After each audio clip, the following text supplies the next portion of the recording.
আয়োজিত আজকের এই পথসভায় ইতিমধ্যেই বক্তব্য রেখেছে পটুয়াখালী জেলা ছাত্র যুব শ্রমিক অন্যান্য অঙ্গ সংগঠনের নেতৃবৃন্দ, গণ অধিকার পরিষদের কেন্দ্রীয় নেতৃবৃন্দ এবং আরো আমার সাথে ঢাকা থেকে, যাত্রাপথে বরিশাল থেকে বিভিন্ন পর্যায়ের নেতৃবৃন্দ যুক্ত হয়েছে। যারা সময় স্বল্পতার কারণে বক্তব্য রাখেন নাই, আমার সাথেই বরিশাল আমরা বিভাগীয় কমিশনার, রেঞ্জ ডিআইজি, তাদের সাথে এই বিভাগের সামগ্রিক বিষয় নিয়ে কথা বলেছি, খোঁজ খবর নিয়েছি। বরিশাল থেকে আমাদের সাথে যুক্ত হয়েছেন বরিশাল বিভাগীয় গণ অধিকার পরিষদের সাংগঠনিক সম্পাদক এবং বরিশাল ৫ আসনে গণ অধিকার পরিষদ মনোনীত প্রার্থী রফিকুল ইসলাম রাসেল ভাই। ঢাকা থেকে আমাদের সফর সঙ্গী হয়েছেন পিরোজপুর মঠবাড়িয়া ৩ আসনে গণ অধিকার পরিষদের ট্রাক মার্কার সমর্থিত প্রার্থী তরুণ ব্যবসায়ী এবং উদ্যোক্তা গণ অধিকার পরিষদের কেন্দ্রীয় শিল্প বাণিজ্য বিষয়ক সম্পাদক ইমরান খান রাসেল। আমার সাথে ঢাকা থেকে এসেছেন ঝালকাঠি ১ আসনের গণ অধিকার পরিষদের ট্রাক মার্কার মনোনীত প্রার্থী হোসাইন শাহাদাত। আমার সাথে আপনাদের এলাকার সন্তান পটুয়াখালী ১ আসনের গণ অধিকার পরিষদের ট্রাক মার্কার মনোনীত প্রার্থী শহীদুল ইসলাম ফাহিম। পটুয়াখালী ৪ আসনের মনোনীত প্রার্থী রবিউল ইসলাম এবং বাউফলেও পটুয়াখালী ২ আমাদের মনোনীত প্রার্থী হাবিব মাস্টার, তিনি এই মঞ্চে আছেন। বিভিন্ন পর্যায়ের নেতৃবৃন্দ আছেন। সবাই কথা বলতে গেলে কয়েক ঘন্টা লেগে যেত। এমনিতেই ৪টার প্রোগ্রাম, এখন প্রায় ৭টা বাজে, ৩ ঘন্টা লেট হয়েছে। আমরা আন্তরিকভাবেই দুঃখ প্রকাশ করছি। অনেক মানুষের কষ্ট হয়েছে, অনেকক্ষণ অপেক্ষা করা, দাঁড়িয়ে থাকা, এবং যেহেতু একটি রাস্তার একটি অংশ বন্ধ করে সমাবেশ করতে হয়েছে, মানুষের যদি কষ্ট হয়ে থাকে সেই জন্য আমরা ক্ষমা প্রার্থী। তবে এইটুকু আপনাদেরকে বলতে পারি, আজকের আমাদের যে সমাবেশ, এই সমাবেশও এই আপনাদেরকে কেন্দ্র করেই। গণ অধিকার পরিষদের যে দলীয় স্লোগান জনতার অধিকার, আমাদের অঙ্গীকার, আমাদের অঙ্গীকার, দেশ হবে জনতার। এই জনতার অধিকার প্রতিষ্ঠা করার জন্যই আমাদের রাজনীতি, জনগণের রাষ্ট্র প্রতিষ্ঠা করার জন্যই আমাদের এই সংগ্রাম। সেই সংগ্রামকে সাফল্যের রূপদান করার জন্যই আজকের এই পথসভা, যেই পথসভা ইতিমধ্যেই একটি সমাবেশে রূপ নিয়েছে। সুতরাং রাজনৈতিক দলের কর্মকাণ্ড জনগণকে ঘিরে, কাজেই কখনো কখনো সেই বৃহত্তর স্বার্থে হয়তো কিছু সমস্যা আমাদেরকে একটু দুর্ভোগ সাময়িক সময়ের জন্য আমাদেরকে মেনে নিতে হয়। আজকে মূলত আমার সফরটি ছিল ৫ দিনের। এই পটুয়াখালী, বাউফল, গলাচিপা, ১০ পিনায় সব জায়গায় একটু সময় নিয়ে মানুষের সাথে দেখা সাক্ষাৎ করা এবং তাদের প্রতি কৃতজ্ঞতা প্রকাশ করা। কারণ আমরা দেখেছি অনেকের সাথে আমার পরিচয় নাই, কিন্তু সেই ফ্যাসিবাদী জমানায় ঢাকা বিশ্ববিদ্যালয় থেকে যখন ছাত্রদের যৌক্তিক দাবি, কোটা সংস্কার আন্দোলন করেছি, হামলার শিকার হয়েছি, মামলার শিকার হয়েছি, নিগ্রহের শিকার হয়েছি। কোটা সংস্কার থেকে যখন রাষ্ট্র সংস্কারের আন্দোলন করতে গিয়েও বারবার আক্রান্ত হয়েছি, দল মত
যে জুলাই ঘোষণাপত্র হয়েছে সেইখানে সম্ভবত 7-8টি রাজনৈতিক দলের প্রধানদেরকে নিয়ে প্রধান উপদেষ্টা সংসদ ভবনের দক্ষিণ প্লাজায় এই জুলাই ঘোষণাপত্র দিয়েছেন।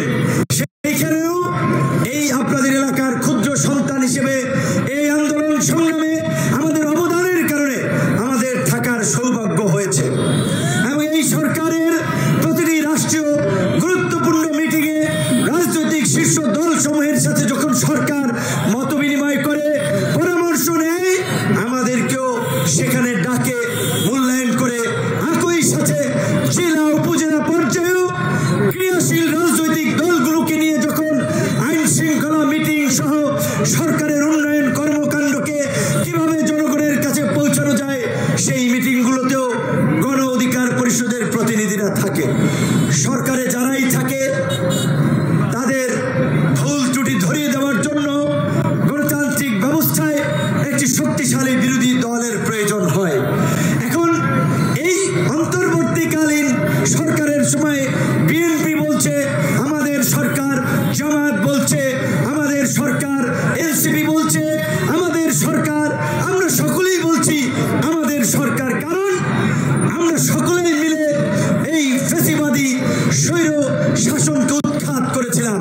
কাজেই এই সরকার আমাদের সকলের সরকার, কিন্তু এই সরকারকে আমরা সকলে যে পরামর্শ দেই সেই পরামর্শ হয়তো সরকার একইভাবে আমলে নেয় না, যার ফলে শুরুর দিকে সরকারের যে একটা আকাশচুম্বী জনপ্রিয়তা ছিল এখন সেটি ডে বাই ডে কমছে, কারণ সরকারের কিছু বিতর্কিত কর্মকাণ্ডে কিংবা কিছু উপদেষ্টাদের বিতর্কিত কর্মকাণ্ডে। যেমন কিছুদিন আগে বিএনপির মহাসচিব বলেছিলেন এই সরকারের কয়েকজন উপদেষ্টা একটি রাজনৈতিক দলের পক্ষে কাজ করছেন, তাদেরকে উপদেষ্টার পদ থেকে সরে যেতে হবে। আজকে জামাতের নায়েবে আমির তাহির সাহেব বললেন সংখ্যা উল্লেখ করে যে সরকারের 4 থেকে 5 জন উপদেষ্টা একটি দলের পক্ষে কাজ করছেন, এমনকি আগামী নির্বাচনে প্রশাসনিক সেটআপ দেওয়ার জন্য প্রশাসনের বিভিন্ন পদে তাদের লোকজনকে সেট করার জন্য চাপ তৈরি করছে। তো এই কথা কিন্তু আমরাও আগে বলছিলাম যে সরকারের কিছু উপদেষ্টার কর্মকাণ্ড সরকারের নিরপেক্ষতাকে প্রশ্নবিদ্ধ করছে, সরকারের প্রতি জনগণের আস্থা, রাজনৈতিক দলগুলোর আস্থা নষ্ট করছে। তাদেরকে সরিয়ে দিয়ে উপদেষ্টা পরিষদ পুনর্গঠন করতে, এই পটুয়াখালীতেও আমি বলেছিলাম। তো আমরা কথা বলি 6 মাস আগে কিংবা 1 বছর আগে, 6 মাস 1 বছর পরে হলেও সেটা ফলে।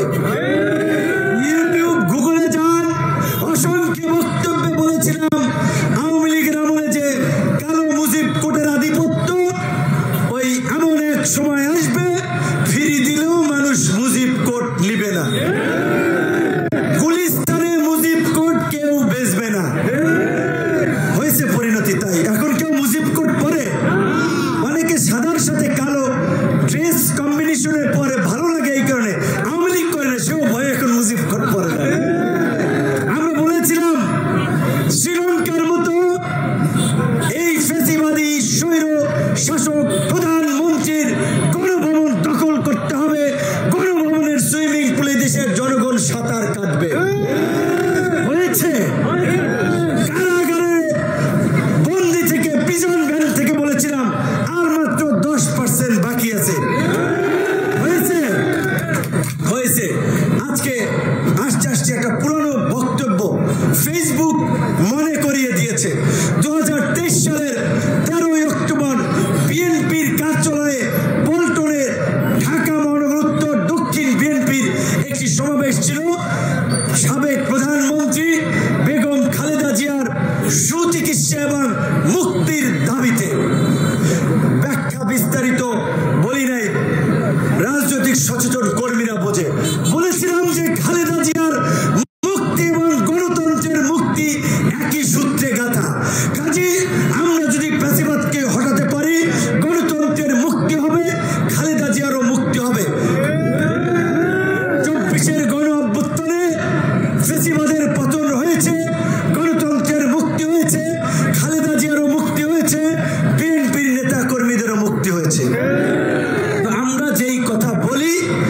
6 মাস 1 বছর পরে হইলেও তা বাস্তবে ফলে। আজকে একটা কথা বলতে চাই, একদিকে আমরা আগামী ফেব্রুয়ারিতে নির্বাচনের জন্য রাজনৈতিক দলগুলো মাঠে নির্বাচনী গণসংযোগে নেমে পড়েছি। নির্বাচন হবে, আমরা আশাবাদী। মানুষ ভোট দিয়ে জনপ্রতিনিধি নির্বাচন করবে, মানুষের মধ্যে একটা আগ্রহ উচ্ছ্বাস রয়েছে। আরেকদিকে আবার নির্বাচনের আকাশে কালো মেঘের ঘন ঘটাও কিন্তু আমরা দেখতে পাচ্ছি।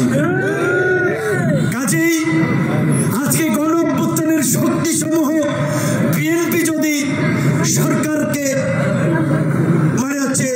দুর্বল করে, জামাত যদি সরকারকে দুর্বল করে, আমরা যদি সবাই মিলে সরকারের একেবারে নগ্ন সমালোচনা না করে সরকারকে নাস্তানাবুদ করি, তাহলে সামনে কিন্তু শনির দশা সবার জন্যই অপেক্ষা করবে।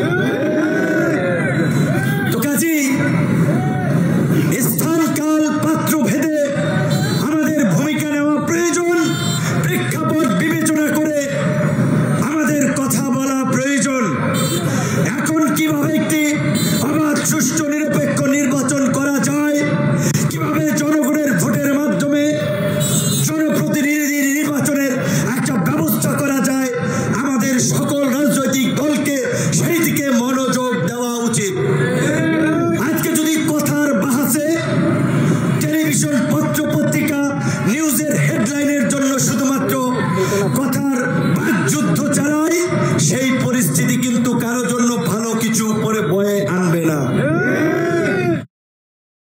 গণ অধিকার পরিষদ পটুয়াখালী জেলা কর্তৃক আয়োজিত আজকের এই পথসভায় ইতিমধ্যেই বক্তব্য রেখেছে পটুয়াখালী জেলা ছাত্র, যুব, শ্রমিক, অন্যান্য অঙ্গ সংগঠনের নেতৃবৃন্দ, গণ অধিকার পরিষদের কেন্দ্রীয় নেতৃবৃন্দ এবং আরো আমার সাথে ঢাকা থেকে, যাত্রাপথে বরিশাল থেকে বিভিন্ন পর্যায়ের নেতৃবৃন্দ যুক্ত হয়েছে। যারা সময় স্বল্পতার কারণে বক্তব্য রাখেন নাই, আমার সাথেই বরিশাল আমরা বিভাগীয় কমিশনার, রেঞ্জ ডিআইজি, তাদের সাথে এই বিভাগের সামগ্রিক বিষয় নিয়ে কথা বলেছি, খোঁজ খবর নিয়েছি। বরিশাল থেকে আমাদের সাথে যুক্ত হয়েছেন বরিশাল বিভাগীয় গণ অধিকার পরিষদের সাংগঠনিক সম্পাদক এবং বরিশাল 5 আসনে গণ অধিকার পরিষদ মনোনীত প্রার্থী রফিকুল ইসলাম রাসেল ভাই। ঢাকা থেকে আমাদের সফর সঙ্গী হয়েছেন পিরোজপুর মঠবাড়িয়া 3 আসনে গণ অধিকার পরিষদের ট্রাক মার্কার সমর্থিত প্রার্থী, তরুণ ব্যবসায়ী এবং উদ্যোক্তা, গণ অধিকার পরিষদের কেন্দ্রীয় শিল্প বাণিজ্য বিষয়ক সম্পাদক ইমরান খান রাসেল। আমার সাথে ঢাকা থেকে এসেছেন ঝালকাঠি 1 আসনের গণ অধিকার পরিষদের ট্রাক মার্কার মনোনীত প্রার্থী হোসাইন শাহাদাত।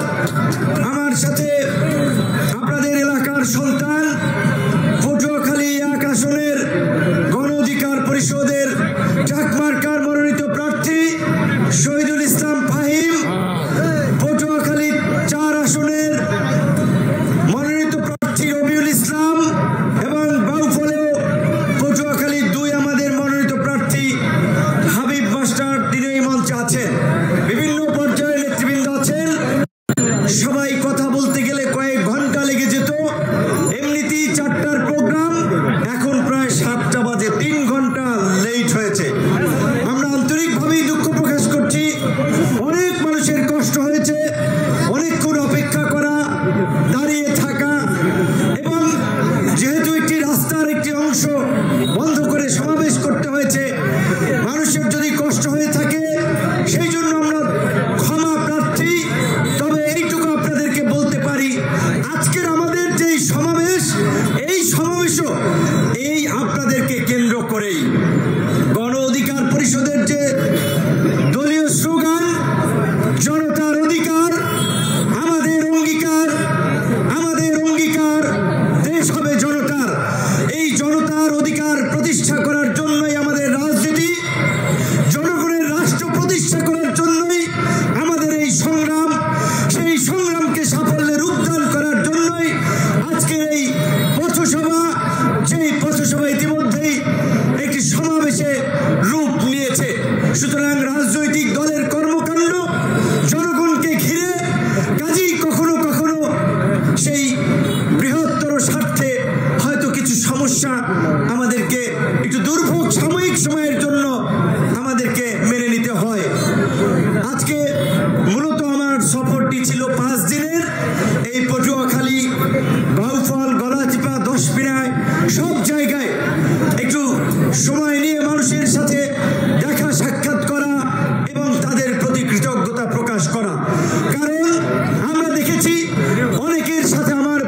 সেইখানে সম্ভবত 7-8টি রাজনৈতিক দলের প্রধানদেরকে নিয়ে প্রধান উপদেষ্টা সংসদ ভবনের দক্ষিণ প্লাজায় এই জুলাই ঘোষণাপত্র দিয়েছেন। সেইখানেও এই আপনাদের এলাকার ক্ষুদ্র সন্তান হিসেবে এই আন্দোলন সংগ্রামে আমাদের অবদানের কারণে আমাদের থাকার সৌভাগ্য হয়েছে এবং এই সরকারের প্রতিটি রাষ্ট্রীয় গুরুত্বপূর্ণ মিটিংয়ে রাজনৈতিক শীর্ষ দল সমূহের সাথে যখন সরকার মত বিনিময় করে পরামর্শ নেয়, আমাদেরকেও সেখানে ডাকে, মূল্যায়ন করে। একই সাথে জেলা উপজেলা পর্যায়েও ক্রিয়াশীল রাজনৈতিক দলগুলোকে নিয়ে যখন আইন শৃঙ্খলা মিটিং সহ সরকারের উন্নয়ন কর্মকাণ্ডকে কিভাবে জনগণের কাছে পৌঁছানো যায়, সেই মিটিংগুলোতেও গণ অধিকার পরিষদের প্রতিনিধিরা থাকে। সরকারে যারাই থাকে তাদের ভুল ত্রুটি ধরিয়ে দেওয়ার জন্য গণতান্ত্রিক ব্যবস্থায় একটি শক্তিশালী বিরোধী দলের প্রয়োজন হয়। এখন এই অন্তর্বর্তীকালীন সরকারের সময় বিএনপি বলছে আমাদের সরকার, জামায়াত বলছে আমাদের সরকার, এনসিপি বলছে আমাদের সরকার, আমরা সকলেই বলছি আমাদের সরকার, কারণ আমরা সকলেই মিলে এই ফ্যাসিবাদী স্বৈর শাসনকে উৎখাত করেছিলাম। কাজেই এই সরকার আমাদের সকলের সরকার, কিন্তু এই সরকারকে আমরা সকলে যে পরামর্শ দেই সেই পরামর্শ হয়তো সরকার একইভাবে আমলে নেয় না, যার ফলে শুরুর দিকে সরকারের যে একটা আকাশচুম্বী জনপ্রিয়তা ছিল এখন সেটি ডে বাই ডে কমছে, কারণ সরকারের কিছু বিতর্কিত কর্মকাণ্ডে কিংবা কিছু উপদেষ্টাদের বিতর্কিত কর্মকাণ্ডে। যেমন কিছুদিন আগে বিএনপির মহাসচিব বলেছিলেন এই সরকারের কয়েকজন উপদেষ্টা একটি রাজনৈতিক দলের পক্ষে কাজ করছেন, তাদেরকে উপদেষ্টার পদ থেকে সরে যেতে হবে। আজকে জামাতের নায়েবে আমির তাহির সাহেব বললেন সংখ্যা উল্লেখ করে যে সরকারের 4 থেকে 5 জন উপদেষ্টা একটি দলের পক্ষে কাজ করছেন, এমনকি আগামী নির্বাচনে প্রশাসনিক সেটআপ দেওয়ার জন্য প্রশাসনের বিভিন্ন পদে তাদের লোকজনকে সেট করার জন্য চাপ তৈরি করছে। তো এই কথা কিন্তু আমরাও আগে বলছিলাম যে সরকারের কিছু উপদেষ্টার কর্মকাণ্ড সরকারের নিরপেক্ষতাকে প্রশ্নবিদ্ধ করছে, সরকারের প্রতি জনগণের আস্থা, রাজনৈতিক দলগুলোর আস্থা নষ্ট করছে, তাদেরকে সরিয়ে দিয়ে উপদেষ্টা পরিষদ পুনর্গঠন করতে। এই পটুয়াখালীতেও আমি বলেছিলাম। তো আমরা কথা বলি 6 মাস আগে কিংবা 1 বছর আগে, 6 মাস 1 বছর পরে হলেও সেটা ফলে। ইউটিউব গুগলে যান, অসংখ্য বক্তব্যে বলেছিলাম আওয়ামী লীগের আমলে যে কালো মুজিব কোটের আধিপত্য, ওই এমন এক সময় আসবে ফিরি দিলেও মানুষ মুজিব কোট নিবে না, গুলিস্তানে মুজিব কোট কেউ বেচবে না। হয়েছে পরিণতি তাই, এখন কেউ মুজিব কোট পরে, অনেকে সাদার সাথে কালো ড্রেস কম্বিনেশনের পরে ভালো লাগে, এই কারণে আওয়ামী লীগ করে না, সেও ভয়ে এখন মুজিব কোট পরে না। আমরা বলেছিলাম শ্রীলঙ্কার মতো এই ফ্যাসিবাদী স্বৈর শাসক প্রধানমন্ত্রীর গণভবন দখল করতে হবে, গণভবনের সুইমিং পুলে দেশের জনগণ সাঁতার কাটবে। হয়েছে কারাগারে বন্দি থেকে, প্রিজন ভ্যান থেকে বলেছিলাম আর মাত্র 10% বাকি আছে। হয়েছে হয়েছে আজকে আস্তে আস্তে একটা পুরনো বক্তব্য ফেসবুক মনে করিয়ে দিয়েছে। 2023 সালের 13 অক্টোবর বিএনপির কার্যালয়ে পল্টনে ঢাকা মহানগর উত্তর দক্ষিণ বিএনপির একটি সমাবেশ ছিল। সাবেক প্রধানমন্ত্রী বেগম খালেদা জিয়ার সুচিকিৎসা এবং মুক্তির দাবিতে। ব্যাখ্যা বিস্তারিত বলি নাই, রাজনৈতিক সচেতন কর্মীরা বোঝে। বলেছিলাম যে খালেদা জিয়ার মুক্তি এবং গণতন্ত্রের মুক্তি একই সূত্রে গাঁথা। কাজে আমরা যদি ফ্যাসিবাদকে হটাতে পারি, গণতন্ত্রের মুক্তি হবে, খালেদা জিয়ারও মুক্তি হবে। 24-এর গণ অভ্যুত্থানে ফ্যাসিবাদের পতন হয়েছে, গণতন্ত্রের মুক্তি হয়েছে।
জন্যই অপেক্ষা করবে। তো কাজেই স্থান কাল পাত্র ভেদে আমাদের ভূমিকা নেওয়া প্রয়োজন, প্রেক্ষাপট বিবেচনা করে আমাদের কথা বলা প্রয়োজন। এখন কিভাবে একটি অবাধ সুষ্ঠু নিরপেক্ষ নির্বাচন করা যায়, কিভাবে জনগণের ভোটের মাধ্যমে জনপ্রতিনিধি নির্বাচনের একটা ব্যবস্থা করা যায়, আমাদের সকল রাজনৈতিক দলকে সেই দিকে মনোযোগ দেওয়া উচিত। আজকে যদি কথার বাহাসে টেলিভিশন পত্র পত্রিকা নিউজের হেডলাইনের জন্য শুধুমাত্র কথার বাকযুদ্ধ চালায়, সেই পরিস্থিতি কিন্তু কারো জন্য ভালো কিছু পরে বয়ে আনবে না। গণ অধিকার পরিষদ পটুয়াখালী জেলা কর্তৃক আয়োজিত আজকের এই পথসভায় ইতিমধ্যেই বক্তব্য রেখেছে পটুয়াখালী জেলা ছাত্র, যুব, শ্রমিক, অন্যান্য অঙ্গ সংগঠনের নেতৃবৃন্দ, গণ অধিকার পরিষদের কেন্দ্রীয় নেতৃবৃন্দ এবং আরো আমার সাথে ঢাকা থেকে, যাত্রাপথে বরিশাল থেকে বিভিন্ন পর্যায়ের নেতৃবৃন্দ যুক্ত হয়েছে।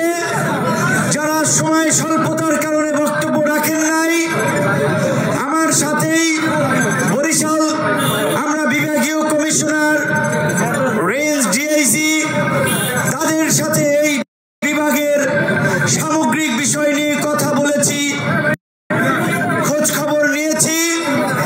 বরিশাল থেকে আমাদের সাথে যুক্ত হয়েছেন বরিশাল বিভাগীয় গণ অধিকার পরিষদের সাংগঠনিক সম্পাদক এবং বরিশাল 5 আসনে গণ অধিকার পরিষদ মনোনীত প্রার্থী রফিকুল ইসলাম রাসেল ভাই। ঢাকা থেকে আমাদের সফর সঙ্গী হয়েছেন পিরোজপুর মঠবাড়িয়া 3 আসনে গণ অধিকার পরিষদের ট্রাক মার্কার সমর্থিত প্রার্থী, তরুণ ব্যবসায়ী এবং উদ্যোক্তা, গণ অধিকার পরিষদের কেন্দ্রীয় শিল্প বাণিজ্য বিষয়ক সম্পাদক ইমরান খান রাসেল। আমার সাথে ঢাকা থেকে এসেছেন জালকাঠি 1 আসনের গণ অধিকার পরিষদের ট্রাক মার্কার মনোনীত প্রার্থী হোসাইন শাহাদাত। আমার সাথে আপনাদের এলাকার সন্তান পটুয়াখালী 1 আসনের গণ অধিকার পরিষদের ট্রাক মার্কার মনোনীত প্রার্থী শহীদুল ইসলাম ফাহিম, পটুয়াখালী 4 আসনের মনোনীত প্রার্থী রবিউল ইসলাম এবং বাউফলেও পটুয়াখালী 2 আমাদের মনোনীত প্রার্থী হাবিব মাস্টার। তিনি এই মঞ্চে আছেন, বিভিন্ন পর্যায়ের নেতৃবৃন্দ আছেন। সবাই